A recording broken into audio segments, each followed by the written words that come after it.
Good morning, everyone. Thank you for joining us on our very first book club and our first day of Buy Back Your Time by Dan Martell. So, this is the book we're going to be using. I know some of you have also downloaded it on Audible, but I just kind of have some notes that I wanted to go through on chapters 1 and 2. And then I have some reflection questions that I can post and we can go through a little bit. Um, so how many of you have actually read the first 2 chapters of the book?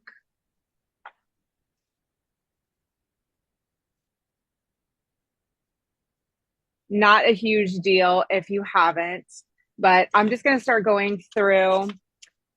Hi, Arlene. Welcome. Hi, good morning. How are you? Thank you. Good.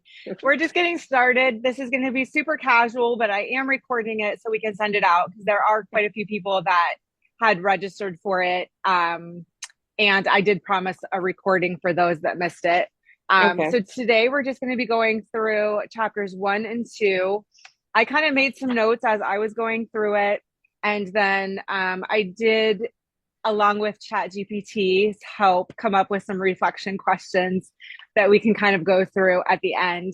But I think I had mentioned before that I read this book earlier in the year, and there's just some great takeaways in it that I was able to implement. And I just thought it would be a good time of the year to go through that with other people. And yeah, so that's why I did this. Um, so I'm going to probably be looking down a little bit because I have some notes. But I kind of went through and highlighted some things that I wanted to go through. So if you do have a book in front of you, on page 4 was kind of my first takeaway. It says the little known secret to reaching the next stage of your business is spending your time on only the tasks that A, you excel at, B, you truly enjoy, and C, add the highest value, usually in the form of revenue to your business. Likely 2 to 3 tasks fit that description. Every other task you're handling is slowing your growth. And then I thought this was interesting. He says, someone else should be handling about 95% of your current work so that you can get back to matter. Back to what matters, sorry. You can always get more money, but you can never get more time. So you need to ensure the stuff that you spend your time on makes the biggest impact. Anyone have any comments on that?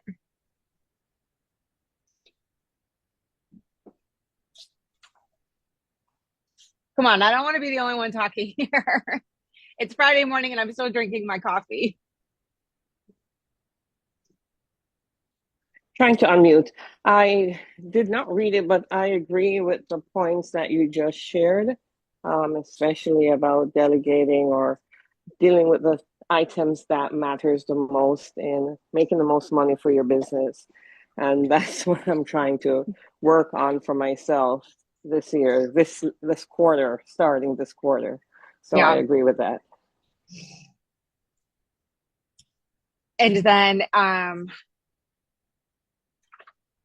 have it in my notes. We must be getting to it a little bit later, but it'll be another point that goes along with that. But on page 7, it says the buyback principle means that entrepreneurs shouldn't be checking email unless they want to.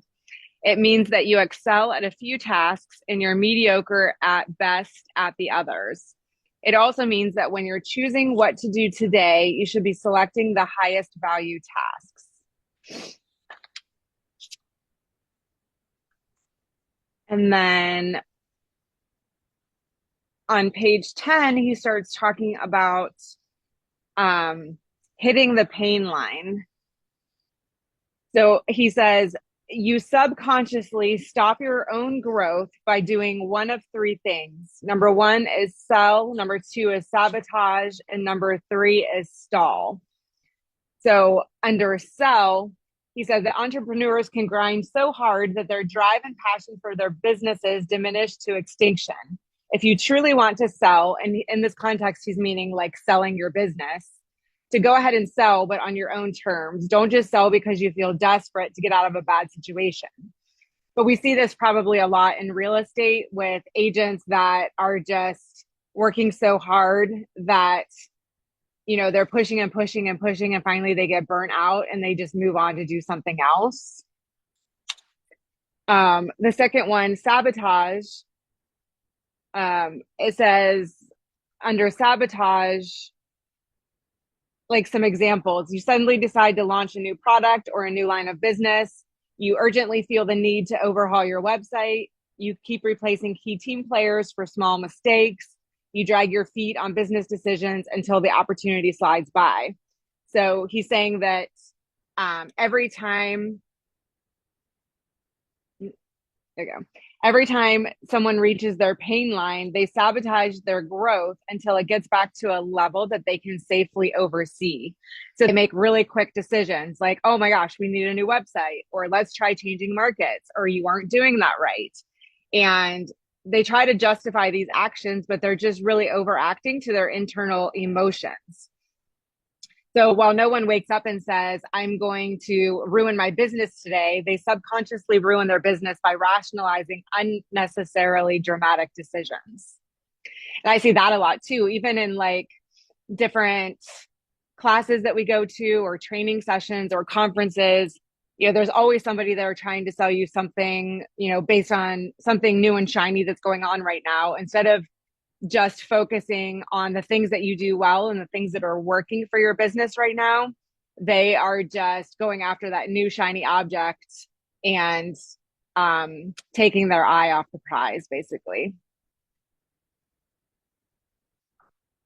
And then the third one under the pain line is stall. So stalling is what happens when you confess, I'd rather have a smaller company. So it's making a conscious decision not to grow. And then he points out that growth isn't just necessary for expansion, that it's necessary for survival. And when you're stalling, even though you may not realize it, you're agreeing to shrink. So he says, if on page 13, if you consider tomorrow and you feel the dreaded weight of emails, administrative tasks, people management, and a list of activities you hate doing, you're facing pain. But the pain line is your opportunity to change your perspective from thinking that more business growth equals more pain to knowing that more business growth equals more freedom. Does anyone have any thoughts on that? I think that's a very profound sentence.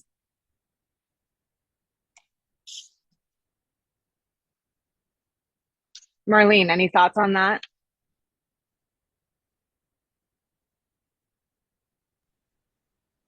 No, no, I can't say that I do. Sorry. I'll be honest, I have not read, so I'm. You don't have to read, but you can comment on what we're going over. Okay, so then on page 14, it gets into what he calls the buyback loop, which is audit, transferring, and fill. So there's a great, we can take a look at, there we go. That's kind of the buyback loop for those of you that don't have the book in front of you. So the first step is to audit. So what tasks do I hate doing that are easy and inexpensive to offer to someone else? And then transferring them. Who do I have on my team, or who can I hire even part-time to take these over? And then fill. What tasks should I focus on that I love doing that I can immediately bring more money to my company? So I think this is so important. And, you know, it's basically called the buyback loop, because what will happen is you'll find that pain. And then within that pain, you start the audit process. You then go to the transfer, fill, and then kind of repeat. So it's kind of like a continuous loop that you're constantly thinking about based on what your pain points are. For me, that's why I have all my virtual assistants. I go through all my pain points. How can I find different I go through, I audit, and that's how I know what I can transfer and who can take over those tasks.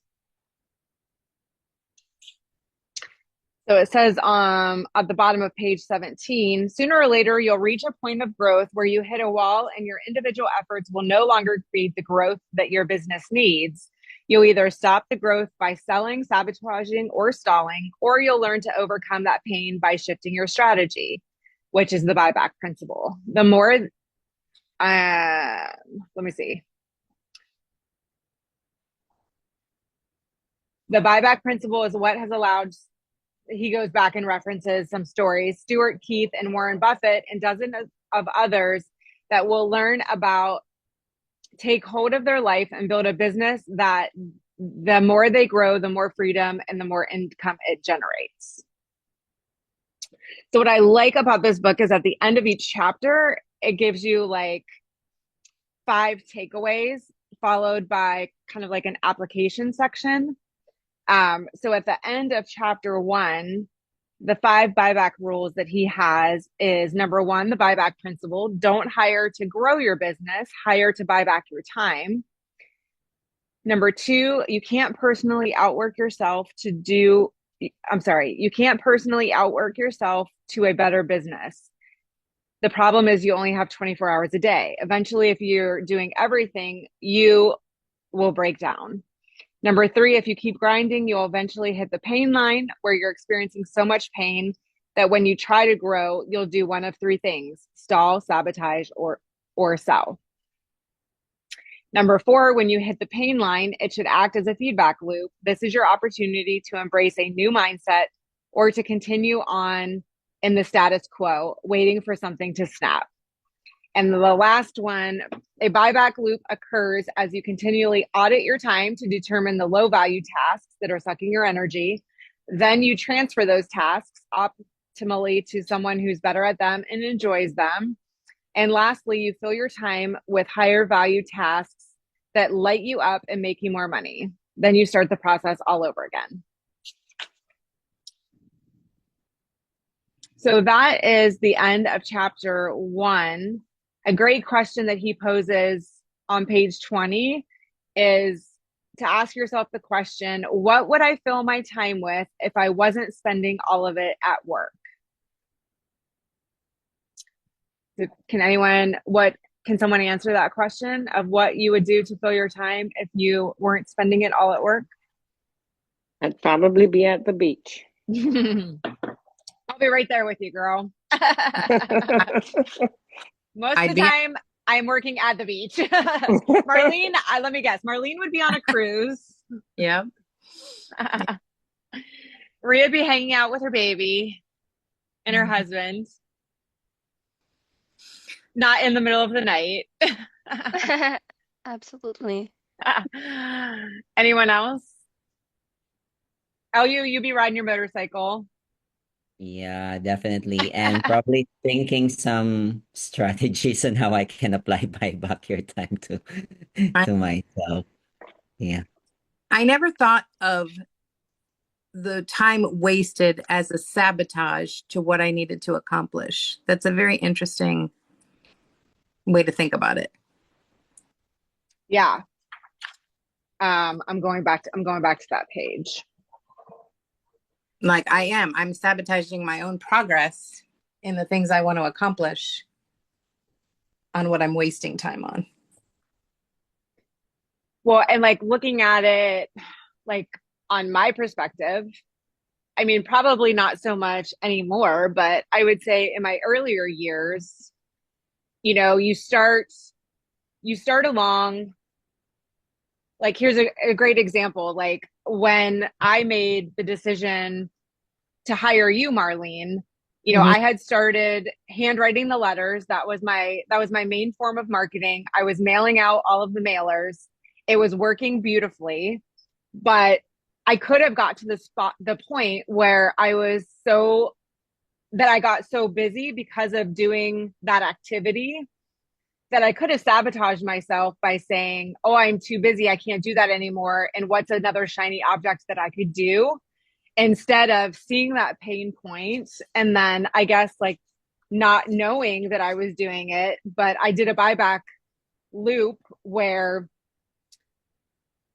I made the decision to hire you to take that over, to continue it and take that off my plate and give it to you so that I could continue working with buyers and sellers and selling real estate, which is what I love doing. But I could have stopped there and I could have sabotaged very easily because I mean, you were ultimately kind of like my very first like real official hire. That So is. I find that very interesting. Mm-hmm. All right, let's move on to chapter 2.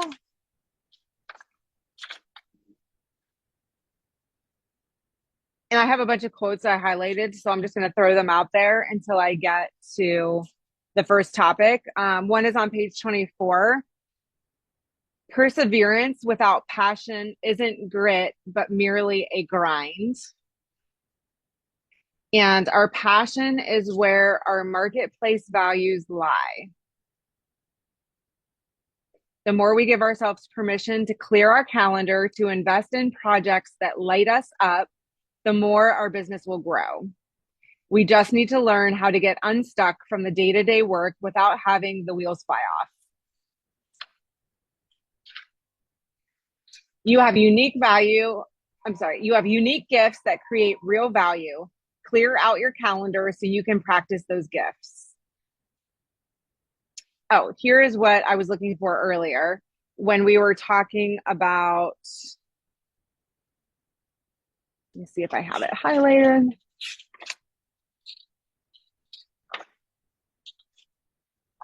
I don't know. There was somewhere earlier that we were talking about like the 80-20 rule.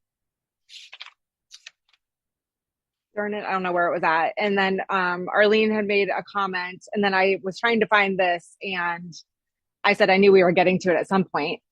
But on page 26, it says the Pareto effect suggests that 80% of all results come from 20% of activity, which we hear that all the time. But then he goes on to say the accepted 95-5 rule makes the numbers even more dramatic for entrepreneurs, suggesting that only 5% of everything we're doing is driving 95% of your company's returns. What do you think about that? Wow, 5%. That's crazy. So he goes on to say that means if you spend 10 hours a day at work today answering emails, making calls, talking to employees, going to meetings, developing content, only 30 minutes of what you're doing is driving tangible results in your business. That makes me feel really unproductive. But it's probably true though, right? I mean, it does. Lots of times a fire will come up or something that's urgent comes up, and my entire calendar that I had for today completely goes out the window because you're dealing with something else. And if you allow that to continue to rule your life, that's where that 30 minutes comes into. So yeah, I find that very interesting. And I think it really points out that we must be proactive instead of reactive when we're setting our calendar every day. And why we need to continue doing that buyback loop to get the help that we need so that we're focusing on the 5% or the 20%, whichever way you look at it. But how do you recover or reset after you have your calendar set and then something goes awry and there's smoke everywhere and you're trying to put that out? How do you come back to, Yeah, that's what I was saying. So here's what I do. I'll share my calendar with you guys. Don't freak out when you see it. Let's see. So can everybody see my calendar? Let me just take off the red. Yes. So this is my personal calendar for the week.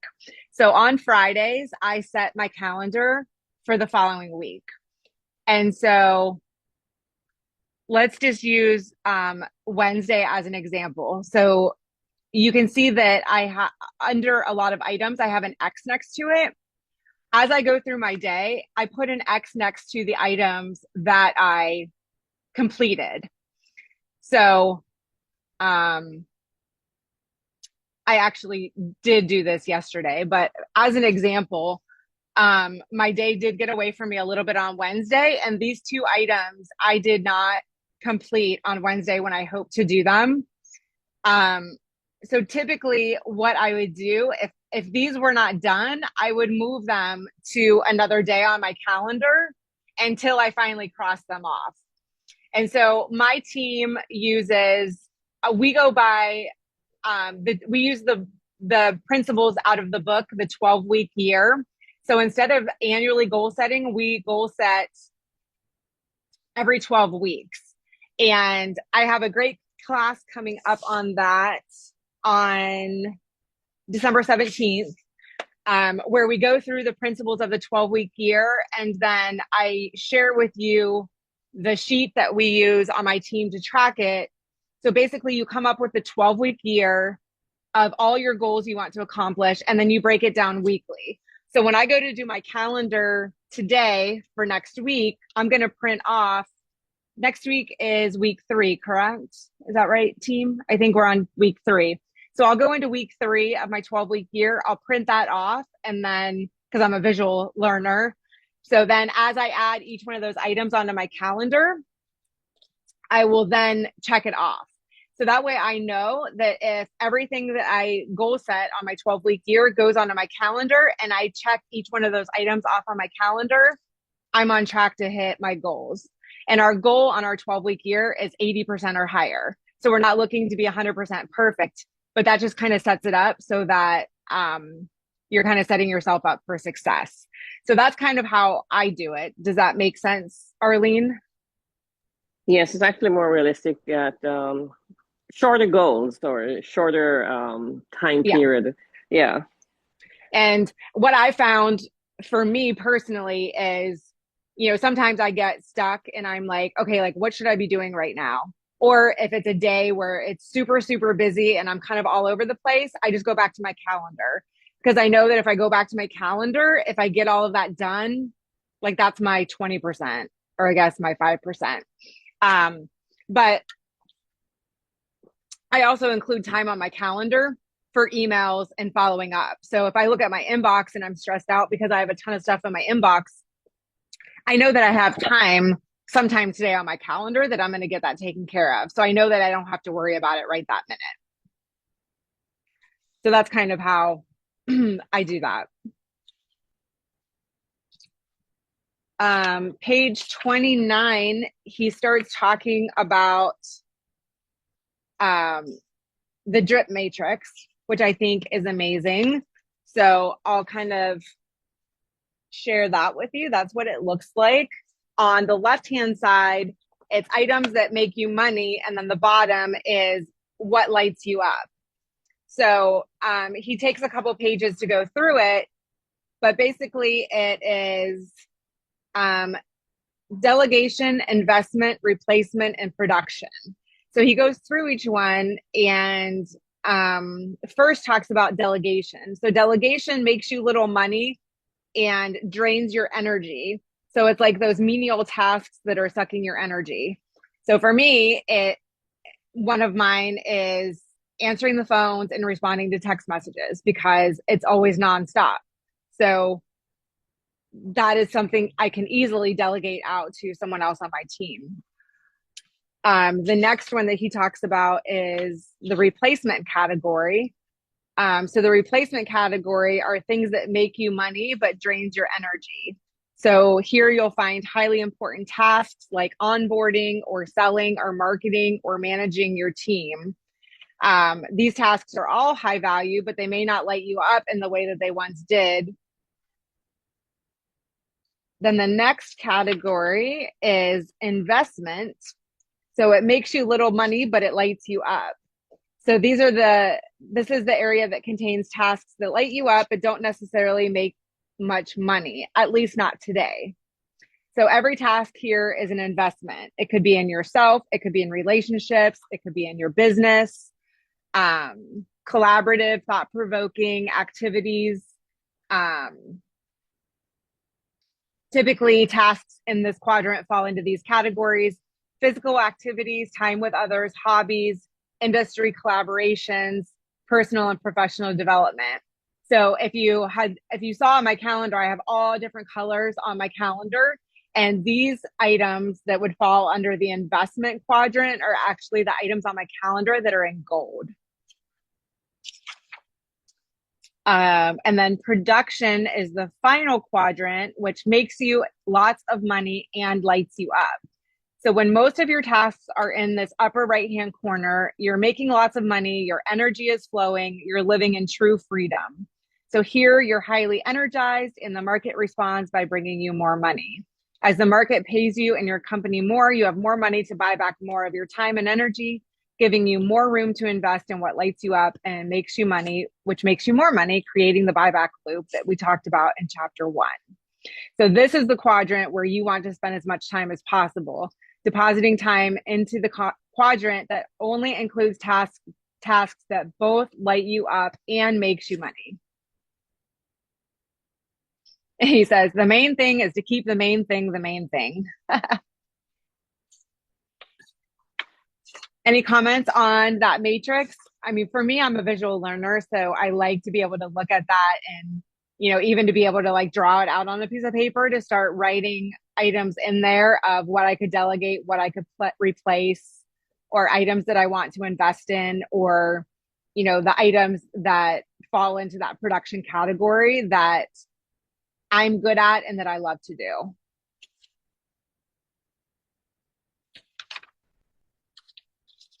And probably my favorite takeaway out of the first 2 chapters is on page 41, which is the buyback rate calculation. So he starts off by saying, my rule of thumb is that no one, not a founder, not an administrative assistant, not a baseball player, not a barista, should be performing a work task that they could outsource for 1/4, i.e. 25% of their current effective hourly rate. So the example he gives is that if your effective hourly rate is $10 an hour, then your buyback rate is $25 an hour. And he says, why do I calculate your buyback rate at 1/4 of your hourly rate? Is because I want you to get 4 times your ROI when you're hiring someone using your buyback rate. So the example that he uses is, let's take Tina, a small business owner. Assume she makes $200,000 a year from her business. So if she makes $200,000 a year, 1/4 of that is what?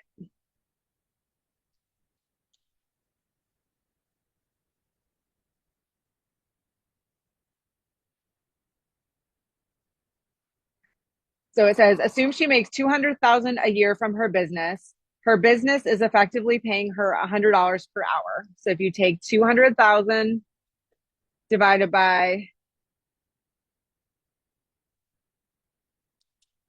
a full time gives her $100 per hour.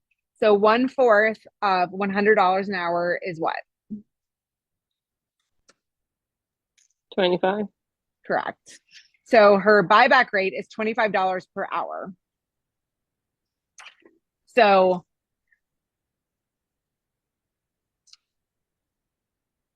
he says every time Tina is doing something like paying invoices or editing videos, etc., that she could have paid someone else $25 an hour to do or less, that she's effectively taking from her own company.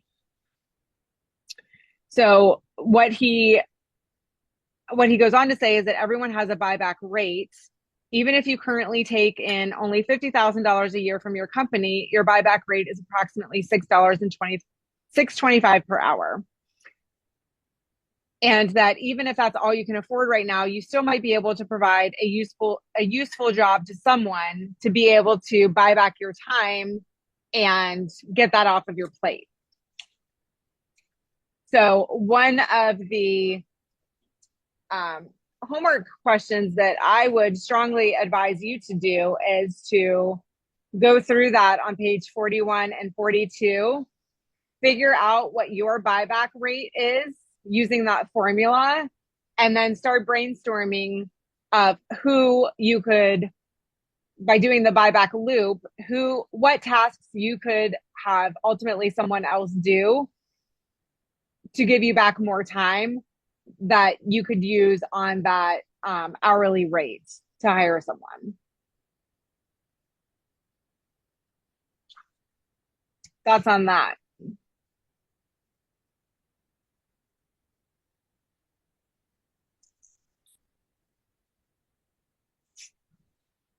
So then he goes on at the 5 buyback rules at the end of chapter 2. He goes on to talk a little bit more about the drip matrix. So under the replacement, which is the top left on the drip matrix, are items that you want to remove over time.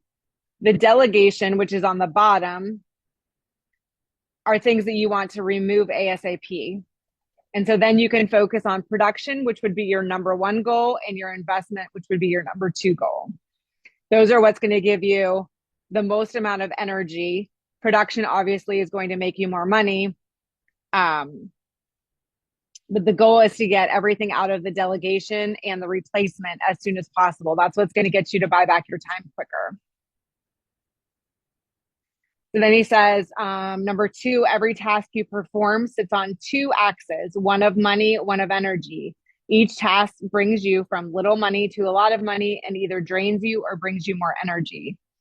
Number 3, many entrepreneurs hire away the parts of their business they love the most. This typically happens accidentally. As they grow, they don't hire to buy back their time. They hire for a position or a role, mistakenly making themselves the administrator of their own company. Number 4, 80% done by someone else is 100% freaking awesome. And then 5, the drip matrix, delegation, replacement, investment, and production. And that brings us to the end of chapter 2. So I have, let me share. Can you see this Word document? Yes. Okay.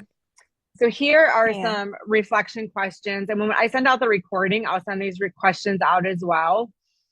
But the first one is reality check. So what are 3 tasks that I did this week that drained me the most and were not of high value? And if I kept doing them for the next 90 days, what will they cost me in growth, energy, or missed opportunities? Any comments on that? Anything that jumps out to you that you did this week that drained you and were not of high value? For me, it was just a waste of time scrolling. It's a big time waster. Sometimes I'll be like, how did I even get on here? And how long have I been on here? Exactly. I think I have to make myself a plan to turn the phone off or put the phone somewhere else. I actually think they have apps where like you can set it so that like you're only allowed so much time on different apps. Like say you set it for 30 minutes a day, like it doesn't let you have access to them after the 30 minutes. Oh, that's interesting. Yeah, I'll have to find out. I think too. I think a friend of mine has it. So I'll have to ask about that. I will. I'd be packed and ready to go if I hadn't wasted so much. And then number 2 is the buyback math. So what is my current best estimate of my hourly value to the business, and what tasks on my list could be done competently by someone else at or below that rate?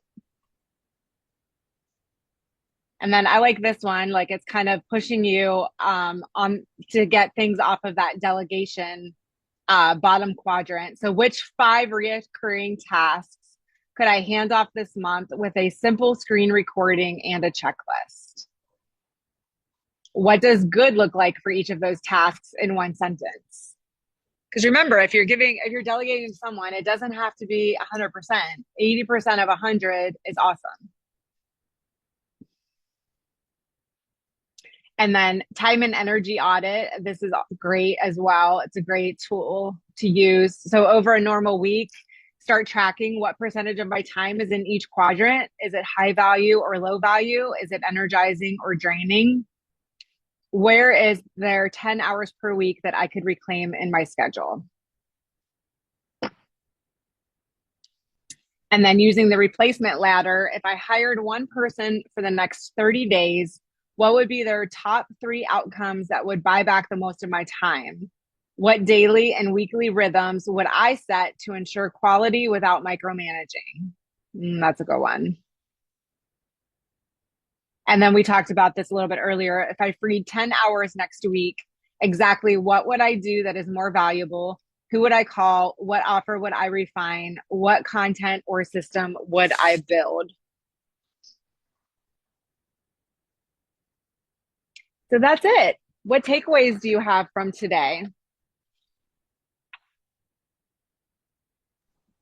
I think it's very interesting. It leads us to think where we are right now in our business and what things we could possibly implement and how to better take control of our day. That's my takeaway from here. Yeah. So next week, we will be going through chapters 3 through 5. Chapter 3 is the 5 time assassins. Chapter 4 is the only 3 trades that matter. And 5 is the replacement ladder. So any final questions before we end it for the day?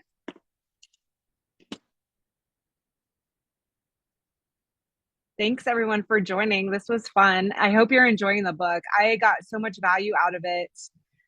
I would say this is probably in my top 5 of my books that I've read this year so far.